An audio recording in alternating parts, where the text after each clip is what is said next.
that was used so Misfortune. effectively, but when you're talking about AD carry, Sonstar just gonna say, hey, you wanna battle me with an AD carry? That's his home turf. The AD carry for IM. While he hasn't necessarily put up big numbers in the lane, we're going to check out the runes right now for Nagne, and so checking things out on the rune page, you can see a lot of extra attack speed, 14% from having reds there, 9 armor from the seals, let's see, 8.5, I believe that is attack damage, as well as a small amount of mana regen mixed in there as well, that 1.3, at least I believe that is what it is. So we'll check out the masteries here, fairly standard, at least should be fairly standard, no spell weaving and blade weaving, 2 points put in that warlord passive, so I will give you know, usually you only see like 0 or 1 points put into warlord, just because it doesn't scale all that much, but fairly standard masteries so far here for Nagne. So Sonstar and his runes, a little bit simpler. He's just going for, I believe that is attack, or I want to say that's... Oh, Sonstar is playing the Misfortune. I messed up. Okay, yeah. so Sonstar's playing Misfortune. He's going to run Armor Penetration. Is that Armor Pen in reds? It's either Armor Pen or AD. Some attack speed, and of course the defensive stats that you'd expect. Yeah. But he took some extra magic damage as well, so gotta look for make it rain damage possibly, and bullet time as well had to change to where it did AP damage on top. So that's all right. Cool. Looks like we're on to the rift now. Nagne's gonna be playing the Caitlyn there. Doran's blade and a potion. Same for Sonstar, nothing crazy. Getting that strut on out there. He's rocking the cowgirl Misfortune, and nothing out of the ordinary at all, except for the teleport barrier and the teleporting knight for Sonstar. And welcome to the Solo King Korea 1v1 tournament. To be fair, when I heard about this tournament for the first time, I was like, okay, so we've got pro players playing 1v1s. It's not going to be super exciting. And then I looked at all the pro players who were playing. We have literally every player, and even more, that you've seen in things like Champions tournaments over the course of, you know, this season.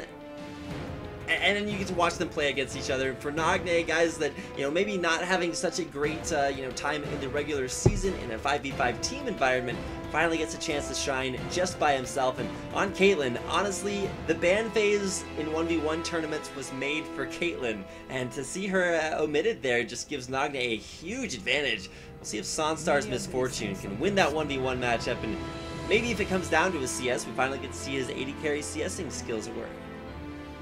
Yeah, at least bullet time this time around can clear out a wave pretty well. Level 6 is going to be a pretty big time for Sonstar. Ace in the hole kind of harass out, but you know, once this Doran's Blaze starts stacking up, the poke really won't matter anymore. Jeez, I'm just really interested to see how this lane actually progresses too, and what Sonstar actually maxes. I expect a double up max, but who knows. And Nagne does start with Piltover Peacemaker, and instead of using it just to dish out most of the damage to the wave, tried to get all that headshot proc and to start this trade up here versus Sonstar. You can see Sonstar going in for the 1v1. The barrier there, Ignite, gonna get countered out there in that regard. Nagne dropping down to below 100 HP.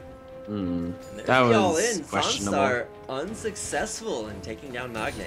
No, that was successful. Ignite is a much shorter cooldown than barrier, and at least he forced the potion early. He's still ahead in terms of HP, and he hasn't gotten a CS advantage, unfortunately, out of that. That's kind of the main thing I was looking at, to see if he could at least make him miss a creep. Oh, but look at that double up. Off the level 2, just so successful getting harassed through the minion wave. And Nagne, like you said earlier, not a whole lot of HP here. Those double ups continuing to land. Yep. Gotta say, double up is a pretty good harassment spell, especially when you know how to utilize the cone the cone that the second bullet comes through.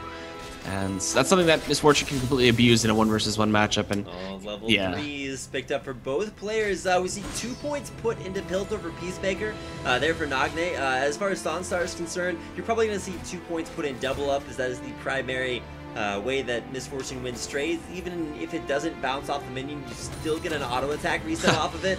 Cheeky. That was very cheeky. Yeah, he tried for that double up. I don't think there were many worlds in which that landed, but now, going back in. There's a 90 caliber net on the Sonstar. Hits him down. He's down to 100 HP and probably will need to head his way back to base. Has double up if Nagne goes for an early aggressive trade. I wonder how Nagne, oh man, if he would have saved that headshot proc, he might have been able to kill off Sonstar with just a headshot and a Piltover, but You know, just playing it safe for now. He is down in terms of XP. He was zoned away just a little bit. So Sonstar at least has the XP advantage right now, as well as a nice creep advantage too. And he is not running out of mana anytime soon. Now, if Nagne hits a Piltover Peacemaker here, he definitely has kill potential. Speaking of, you know, the ability to pick up kills, one way that you're going to do that is by closing the gap with your opposing AD carry, and you can do that with 90 caliber net for Nagne, whereas Sonstar just has to run around. So we'll have a faster way to get back to base, and it'll be interesting to see. Oh, okay, gets back there. I was a little bit worried there for a second to see if this back would be stopped, and at that point Nagne would come up with a pretty big advantage off of just being able to CS the wave. Yep. Going back to base, he picks up a double longsword. So looking for the brutalizer route, looking for the CDR. I don't know what that says in Korean, but I'm gonna assume that it says fun and happy things. It is actually an advisory that we stop playing League of Legends because we've been playing it for too long. It does that on every hour interval, I think, starting at, I believe, 2 hours or so. But it's like the old Guild Wars stuff. It's like, yeah, you've been playing for about 2 hours now. You should probably stop. There's no rest for the weary here, EGAD. We are continuing our Korean 1v1 tournament, whether we like it or not. Triple Doran's Blades there for Nagne. No Brutalizer for him in the works. He is just looking to, you know, maybe hit the CS cap in a, you know, in an AD carry versus AD carry matchup. You should see CS be the defining factor. Not incredibly strong early on, although, you know, Sonstar definitely tried it with impure shots and ignite early. Couldn't quite find the all-in.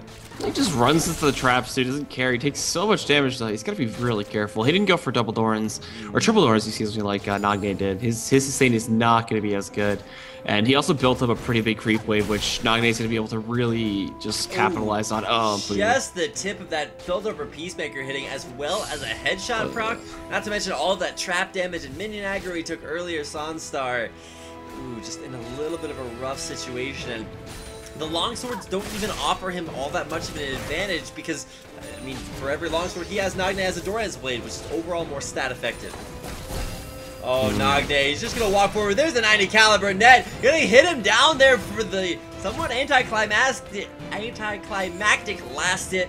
Sonstar's like, all right, whatever. I'm just gonna walk forward and try to kill you. But that really was a bad choice. We're gonna see a replay here. Sonstar kind of gives up the ghost at this point. Once he walks around that little outcrop, dodges the Piltover Peacemaker, but Nagne just kind of walks on him, hits him with a headshot proc, and at this point, kind of knows he has kill potential. Microing forward, Sonstar, like you said, the barrier cooldown coming back up. There's Piltover and the last hit.